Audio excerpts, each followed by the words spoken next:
Hi everybody, it's James back with another Pro Tools Expert microphone review. This time I have to say a massive thanks to the guys at Source Distribution in the UK for the care package that arrived this week. I have a whole load of Rode microphones to show you. We're going to look at three in this particular video. The first one, and the one I'm talking to you on right now, is the Rode K2. Now this is a large diaphragm valve condenser mic, and very lovely it is too.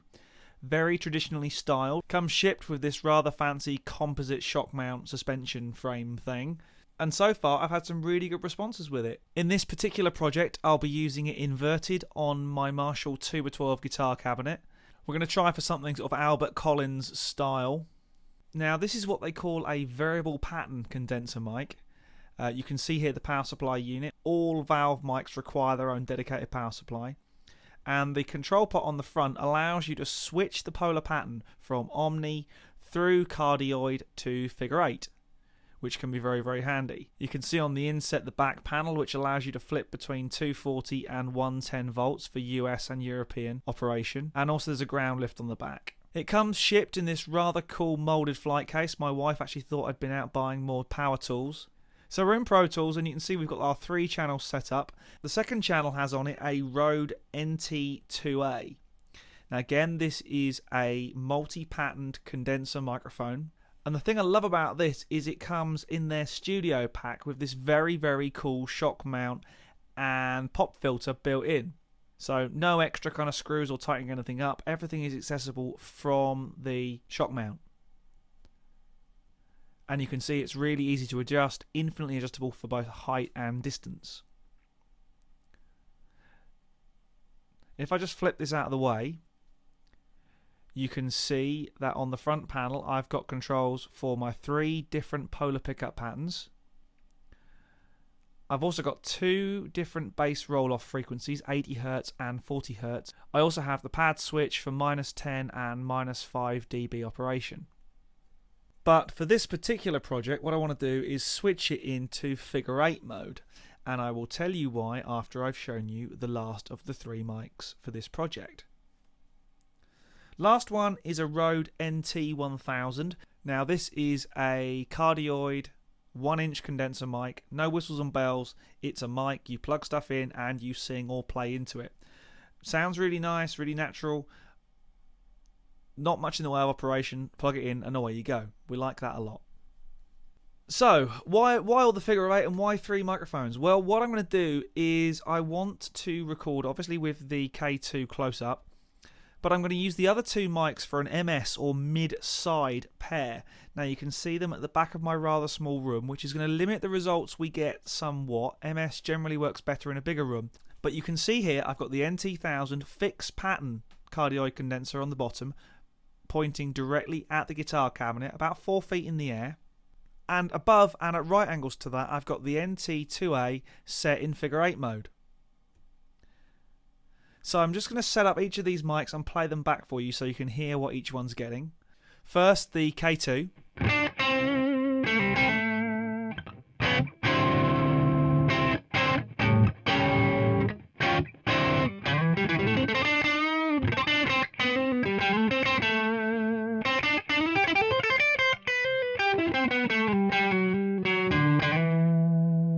Also, a change of guitar for this project. I'm using my 60th anniversary Fender Telecaster, so we should get that real biting, kind of cutting, clean, bluesy telly sound.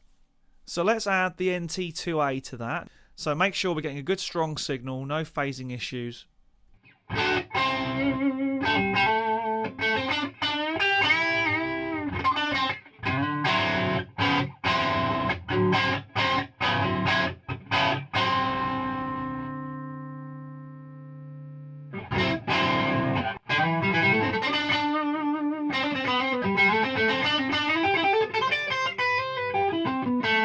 Obviously you haven't got that close-up sound. This is a room mic, so you're not going to get that real in-your-face tone. You've got a bit more air and a bit more space to the sound. Now let's bring in the NT1000.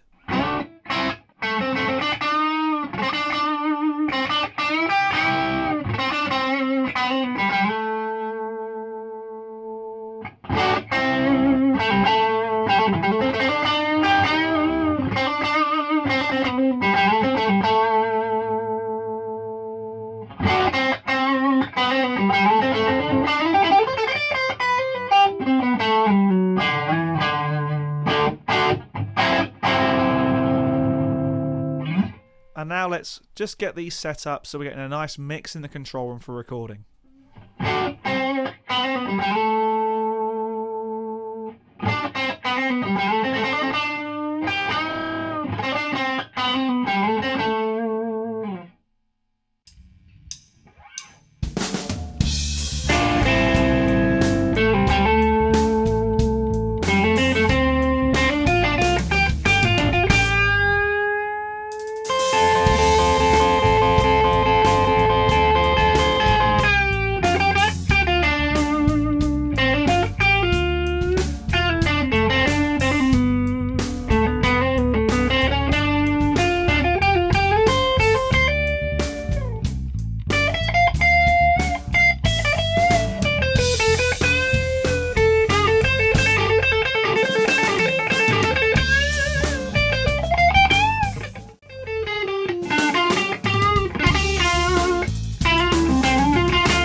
So we finished the track and I've switched microphones. I'm now talking to you on the NT2-A in cardioid with none of the bass roll off or none of the pad switches in.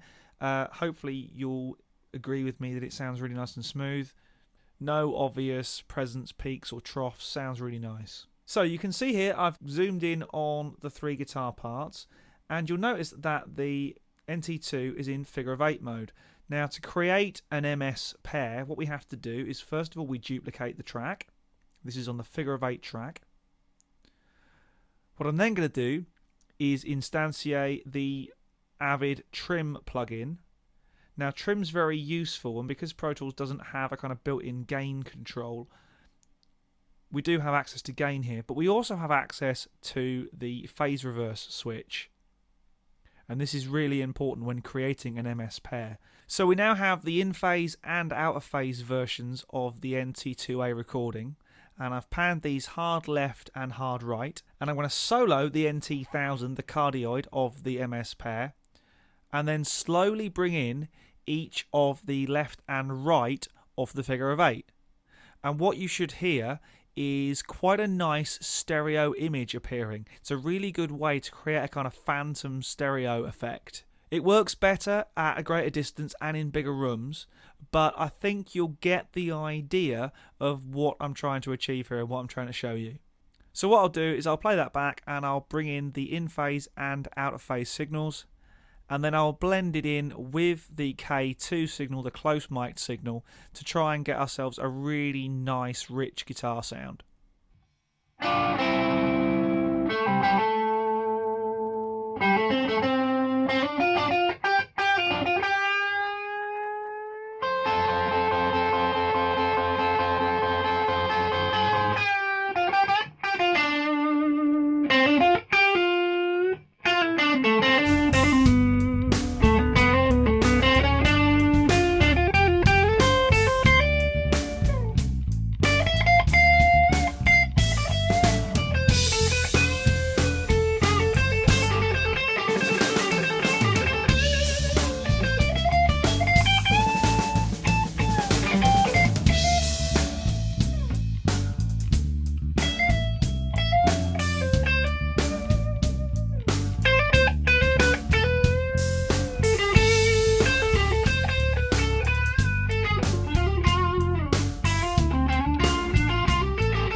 So there you go. The 3 mics that we've looked at today are the Rode K2 valve condenser, the NT2-A multi-pattern condenser mic, and the NT1000 fixed pattern condenser. Hope you enjoyed that, and as ever, keep your comments and requests coming in, and we'll be back soon with some more mic reviews.